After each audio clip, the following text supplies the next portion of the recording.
It was a warm September afternoon in Austin when I pulled up in front of the old ranch house. The wind chimes on the porch clinked faintly, the same sound that once meant safety and summer afternoons filled with laughter. Now it felt unfamiliar, almost hollow. I hadn't been here in over a year, not because I didn't want to, but because I'd been told there was no one left to visit. When the front door creaked open, I was met not with a hug, but with a voice as cold as the rusted screen door it came through. "So, you finally decided to show up," Grandma said, her eyes sharp, her arms crossed. I froze. Her words stung more than I expected. "Grandma, what's going on?" I asked, stepping closer. "They told me you were in a nursing home, that you and Grandpa—" "Don't!" she cut me off, raising one trembling hand. That single gesture felt like a slap. "Your grandfather called you Elena, over and over on his deathbed. He kept asking for you, his little scientist, but you never answered. You never visited."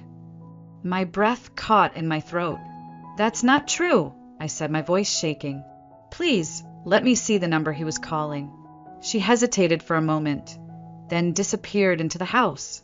When she returned, she was holding a small notepad, the corners worn, the pages slightly curled. She handed it to me. I recognized Grandpa's handwriting instantly, but the number on the page wasn't mine. Not even close. "This isn't my number," I whispered. "I've had the same one since high school." Her brows furrowed. "They told us you changed it when you went off to college," she said, her voice quieter now. "Said you didn't want to be bothered, that you wanted space, that you were ashamed of us." "No," I said, stepping back, my legs suddenly weak. I grabbed the porch railing for support. "Grandma, I came home last spring break. I came here. Vanessa was here. She said no one was home." Grandma's face turned pale. "We were here. We've always been here. Elena, what are you saying?" "They lied to me," I said, anger rising in my chest like a wave. "They told me you and Grandpa had been moved to a care facility out in Cedar Ridge. They said visitors weren't allowed because of quarantine, that it was best I stayed away and focused on school." Her lips parted, but no sound came. She looked as if the wind had been knocked out of her. "They said you didn't want to see us," she finally whispered. "That you said you had a new life now, that we didn't belong in it." A bitter laugh escaped me, sharp and shaky. "I never said any of that. They cut me off from you on purpose. They didn't even tell me Grandpa was sick until it was too late. They told me the funeral was at 1 p.m. today. I got to the church, and it was empty." She blinked slowly and sat down on the porch swing like her knees could no longer carry her. "The funeral was at 9 a.m., she murmured, realization dawning across her face like a shadow. They told everyone you didn't show, that you didn't care." I swallowed the lump in my throat. I would never miss his funeral. Never. He was the only one who believed in me. The porch blurred as my eyes filled with tears. Without thinking, I dropped to my knees beside her and buried my face in her lap. For a long time we said nothing. Only the wind spoke, whispering through the trees like it, too, carried secrets. "He died, thinking I didn't care," I sobbed. "We know the truth now," Grandma said softly, stroking my hair like she did when I was little. "We know, Elena." Grandma wiped her tears with the edge of her sleeve, then looked at me with a steadiness I hadn't seen in years. The sadness in her eyes hadn't disappeared, but now it was laced with something sharper. Resolve. She stood slowly, brushing imaginary dust from her skirt, then walked into the house. I followed her in, unsure of what came next. In the living room, everything was exactly as I remembered, except the air. It was heavier now. She picked up the phone from its cradle by the kitchen wall. Her fingers trembled slightly as she dialed, but when she spoke, her voice had returned to that unshakable firmness I remembered from childhood. "Betty." "Yes, it's me," she said flatly. "I need you, Jacob, and Vanessa to come over. Right away." I heard a muffled voice on the other end. Grandma cut in before it could finish. No, it can't wait. I'll be expecting you within the hour." She hung up without saying goodbye. Then she turned to me. "The lawyer is on his way too," she said, her voice calm, but underneath it, something was burning. "Your grandfather. He left some things that need to be read aloud. In front of everyone." I didn't say a word. I only nodded. I wasn't ready for what was coming, but I had nothing left to lose. An hour later, the doorbell rang. "Stay in the kitchen until I call you," Grandma said, placing a gentle hand on my shoulder. I sat at the small kitchen table, the one where Grandpa used to drink his morning coffee, while reading science articles I'd clipped out for him. Through the wall, I could hear their voices, Mom's overly cheerful tone, Dad's calculated politeness, Vanessa's trademark bored sigh. Then silence, and finally, Grandma's voice, clear and cutting. "Please, everyone, take a seat. Mr. Cullen Reeves is here to read David's will." That was my cue. I stepped into the living room. All three heads snapped in my direction. My mother's fake smile faltered. My father's face went ghostly pale. Vanessa's lips parted, but no sound came. I could see the calculations spinning in their minds. Why was I here? Why had Grandma invited them under false pretenses? Mr. Reeves opened his briefcase slowly and pulled out a thick envelope. The kind that didn't just contain legal instructions, but secrets, too. He cleared his throat. "I, Walter Dawson, being of sound mind and clear intention, declare this to be my last will and testament." The room went utterly still. Mr. Reeves continued reading. "To my beloved wife, Helen Dawson, I leave our family home and a lifelong financial provision for her care and comfort." Grandma's expression didn't change. She already knew. "To my granddaughter, Elena Dawson, I leave the newly constructed research facility at 482 Pine Ridge Lane, including all laboratory equipment, intellectual property rights to any ongoing projects under my sponsorship, and the funds required for continued development and staffing." The room cracked. It was subtle at first. A sharp inhale from Dad, the twitch of Mom's eye. But it was Vanessa who broke the silence. "You've got to be kidding me." Her voice shook with fury. "You gave her the lab? The whole damn facility?" Mr. Reeves didn't flinch. "And finally, the remainder of my estate, accounts, assets, and investments, shall be divided equally between my two granddaughters, Elena and Vanessa Dawson." The silence that followed was loud. Vanessa stood up so fast her chair screeched against the wooden floor. Her face was red, her lips curled in disbelief. "This is insane. No, no, I was supposed to get everything." "That's what you said." She turned on her parents, voice cracking.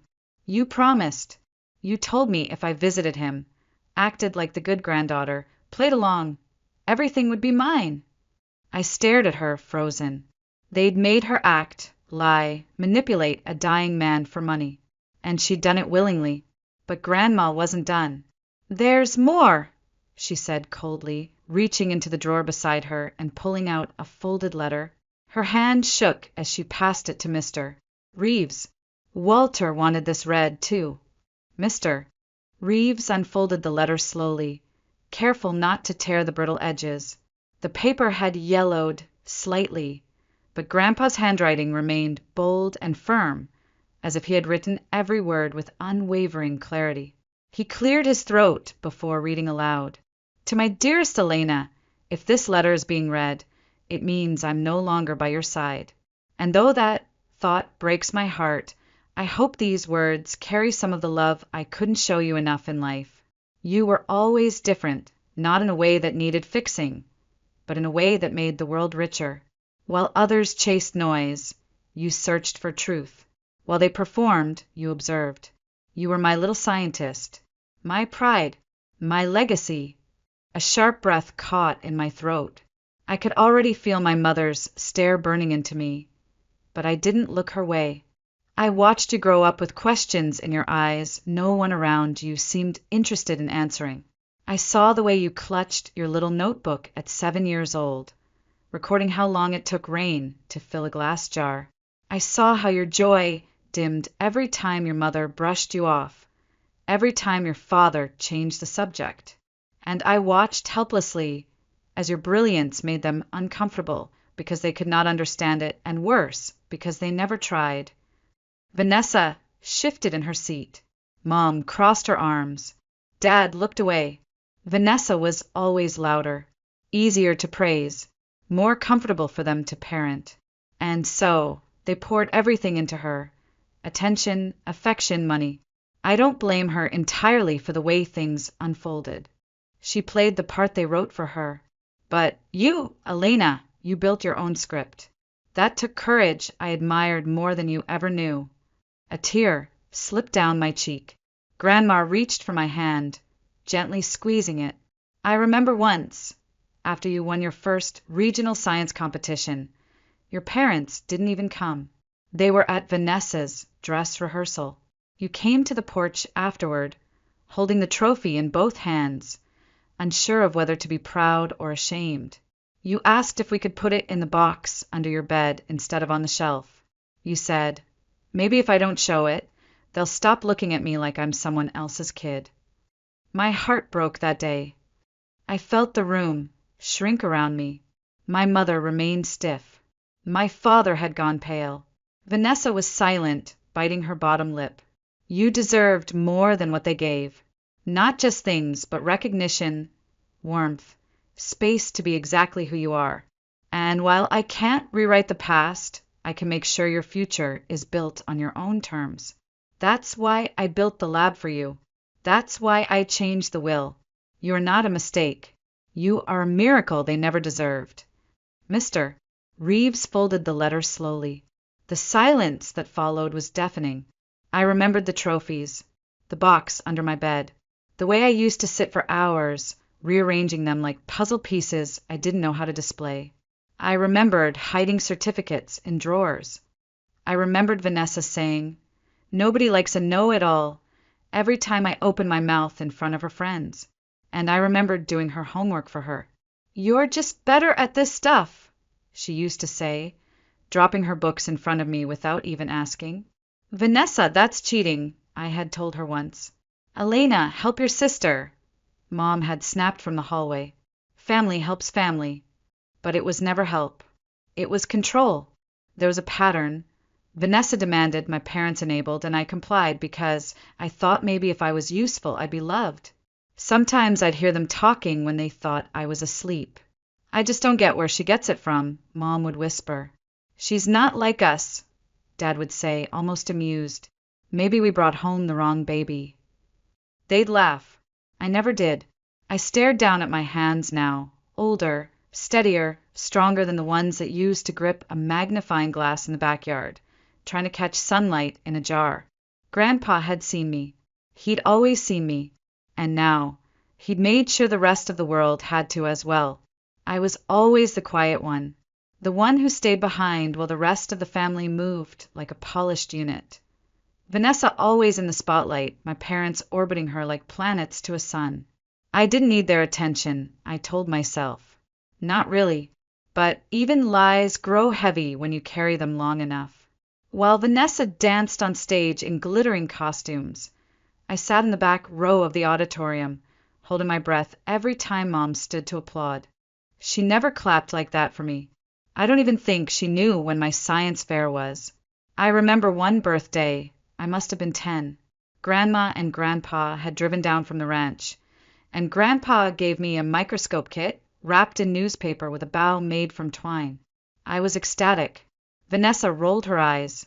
"Of course she'd want a box of germs," she muttered. Mom laughed. "Well, that's our Elena. Always the little oddball." That night, I set up the microscope on the kitchen counter, too excited to wait. I'd prepared slides of pond water, bits of onion skin, flower petals, anything I could get my hands on.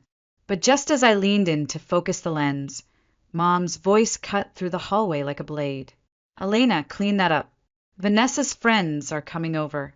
I don't want your science mess out." She didn't even look at me when she said it. That was the pattern. Vanessa had people. She had parties, celebrations, the kind of family photos where everyone was smiling. I had books, quiet, a world I built out of pages and formulas, because the real one had no room for me. Even when I achieved things, scholarships, awards, invitations to summer research camps, my parents treated them like chores. I have to fill out more paperwork. Can't you skip this one? We already did the last camp. What about Vanessa's trip to Miami? We can't be everywhere. They didn't realize those were the only things keeping me afloat. Recognition from strangers meant more than silence from my own blood.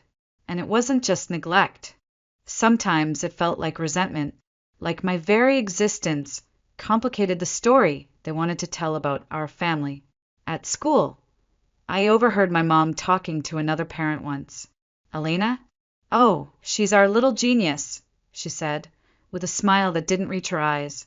A bit intense sometimes, but we're trying to help her be more normal. I remember retreating to the bathroom and locking the stall, gripping the edge of the toilet tank to keep from shaking. Even in moments when I tried to reach them, when I got into the gifted program, when I was accepted early to university, they responded with fear, not pride. Are you sure you're ready for that? You'll be so far away. Don't rush through life, Elena. It's okay to be ordinary. But I wasn't ordinary. I never had been. And Grandpa knew. He was the only one who didn't try to make me smaller. He once found me crying behind the barn after Vanessa had told me I'd never be pretty enough to matter. I must have been 12. He didn't ask what happened. He just handed me a pocket-sized notebook and said, "Write the things they don't understand. One day the world will." That notebook stayed with me through high school, through every failed experiment, every lonely lunch, every invisible birthday. It was my anchor, my armor.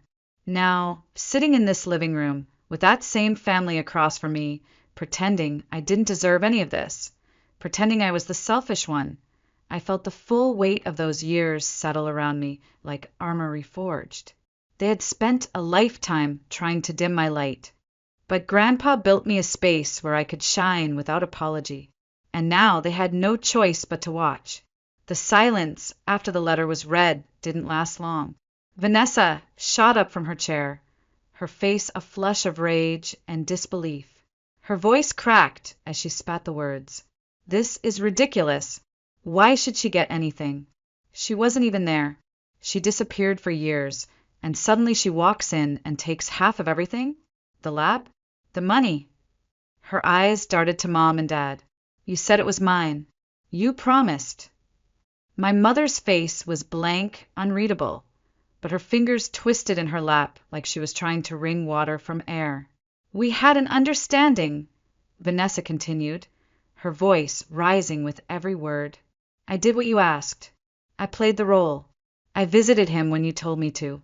I said all the right things. I was the perfect granddaughter. Her voice cracked. You made me beg a dying man for his favor. That sentence hung in the air like smoke after a gunshot. Even Grandma blinked. And now I'm supposed to just share? Vanessa let out a dry, bitter laugh. With her. I looked up, slowly meeting her eyes for the first time since I entered the room. I had no anger left, no fear, just clarity. You didn't visit him because you cared, I said quietly. You visited because you were told there'd be a reward. Vanessa froze. You never spent hours with him talking about books or experiments or his garden, I continued, my voice calm. You never sat by his hospital bed unless someone told you to. I may have been locked out by lies, but at least I was honest about how I loved him. Enough, Mom snapped, standing abruptly. This is not the time to lecture your sister, Elena. You don't understand the pressure we've all been under. Pressure? I repeated, nearly laughing. You mean the pressure of hiding the truth? Of isolating me from the only people who supported me? Dad stood, straightening his shirt collar like he was preparing for a boardroom meeting. Elena, let's be reasonable, he said smoothly. Think about what you're doing. You've already had your education fully paid for. All those science camps, the competitions, the international travel. Do you know how much that cost us? The room tilted. My breath caught, then steadied. You didn't pay for any of that, I said, voice low but sharp. Grandma and Grandpa did. Every application fee, every plane ticket, every piece of lab equipment. It was all them, not you. Dad opened his mouth, but I cut him off. You made it clear from the start I wasn't your priority. You made that very clear. That's not the point, Mom snapped. Family means sacrifice. Vanessa needs this more than you. If you want to honor your grandfather's memory, you'll sign over your share. Grandma stood now. Slowly. Her hands trembled, but her voice did not. How dare you, she said, her voice so sharp the air seemed to thin. How dare you stand here in the house my husband built and speak of sacrifice? Mom blinked. Helen, no, Grandma snapped. You deceived him, manipulated him. You lied to his face while he was dying, and now you have the nerve to speak of family. She turned to Vanessa. You may have played your role, girl, but it was never love. It was a transaction, and I'm ashamed to say I didn't see it sooner. Vanessa's face twisted, but she said nothing. Grandma took a breath. Her hand gripped the armrest of her chair with quiet fury. I only regret that David left you anything at all. Then she turned toward the door. Leave, she said, her voice steady. All of you. You're not welcome here. No one moved. So she raised her voice, not in volume, but in conviction. Now. Mom tried to reason. Helen, we're family. Not anymore, she said. Vanessa stormed out first, heels clacking like gunshots on the wooden floor. My parents followed, muttering something about legal challenges and reconsideration. But they left, and for the first time in my life, they couldn't take anything with them. The house fell into silence again, a quieter silence, not sharp, just free. It's been 6 years since that day. 6 years since the front door slammed behind my parents and sister, their angry footsteps echoing off the porch like the last remnants of a storm finally blowing out to sea. I haven't spoken to them since. Sometimes their names pop up on my phone, unknown numbers, recycled emails, friend requests through fake accounts. But I delete them all without opening. I don't need to hear their apologies, not when they're only born of absence. They made their choice. And so did I. The lab Grandpa left me, my lab, grew from a private research space into something real, something that mattered. We named it the Walter Dawson Innovation Center, and we didn't just keep his name alive. We honored his faith. We specialize in sustainable agricultural technologies, microirrigation systems, adaptive crop genetics, eco-friendly pest management. Things that once lived in the margins of science fairs, now make their way into struggling farms across the state. Last month, I stood on a stage in San Francisco accepting a national grant for innovation in climate resilience. I wore a navy blue suit and my mother's silence like armor. The crowd clapped. The spotlight didn't blind me. I looked into it and didn't flinch. And beside the stage, framed under the foundation's logo, was a photo of Walter Dawson, smiling in front of a field of sunflowers. The caption read, "For the dreamers who invest in those the world overlooks." Somewhere, I think you saw it, Tara and Micah, my closest friends since university, now lead departments within the center. We laugh a lot. We still mess up experiments, still burn popcorn in the break room microwave. But we also change lives, not because we're smarter, but because someone believed we could. Sometimes I wonder if Vanessa ever thinks about that day, whether Mom still hosts dinner parties and says, "I have 2 daughters," with a practiced smile. I wonder if Dad still calls himself a man of principle. But most days I don't wonder at all. Yesterday, I was rearranging one of the old bookcases in the lab's library, something I hadn't touched in years. Tucked inside a battered copy of The Nature of Things, I found a photograph. I knew the moment I saw the faded edges. It was me, maybe 8 years old, crouched in the grass behind the barn, holding a magnifying glass up to a beetle on a leaf. Grandpa stood beside me, pointing to something in the distance. We were both smiling. On the back of the photo, in his careful, deliberate handwriting, he had written, "My little scientist will change the world someday." I sat there for a long time, holding it like something sacred, because now I know he was right.